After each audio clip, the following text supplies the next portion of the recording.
ఈ జ్ఞాపకూర్తి కూడికి వచ్చిన మీతో ప్రభు వాక్యం ఏం చెప్తుందంటే రక్షణ పొందవలెను. హల్లెలూయా.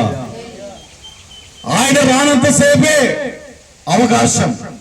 ఆయన ఈ భూమి మీద అడుగు పెట్టాడా నీకు రక్షణ పొందడానికి అవకాశం ఉండదు, మారు మనసు పొందడానికి అవకాశం ఉండదు. అప్పుడు పండ్లు కొడుకుతాయి, అయ్యో రొమ్ము కొట్టుకుంటాయి. కిషోర్ పాస్టర్ గారి వచ్చి ఇక్కడ పరిచయం చేస్తున్నాడే, ఎన్నోసార్లు చెప్పాడే.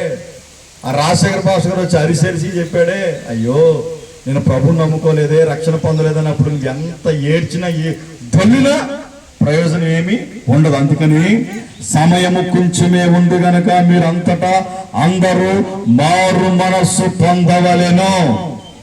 హల్లెలూయా.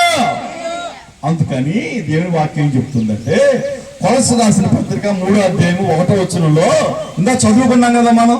చదవండి ఒకసారి, దగ్గరగా ఒకరు హుషారుగా చదవండి.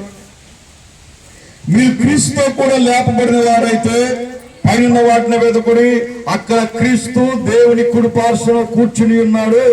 పైన వాటి మీదనే గాని భూ సంబంధమైన వాటి మీద మనస్సు పెట్టుకుని కుడి. యాలనగా మీరు మృతి పొందితిరి. ఓకే, మీరు మృతి పొందారు, చనిపోయారు, సమాధి చేయబడ్డారు.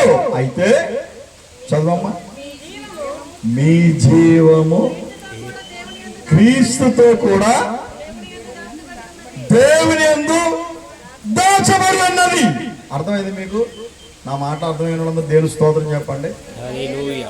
మీరు పైన వాటిని వెతకండి, భూ సంబంధమైన వాటి మీద మనస్సు. మన చాలా ప్రమాదం అండి ఇది. మనస్సు పారవేసుకున్నాం అనుకో, పారేసుకుంటారు కదా మన వాళ్ళు. మనస్సు, దేవుని స్తోత్రం, మనస్సు పారేసుకున్నాం అనుకో ఏముంటదంట? భూ సంబంధం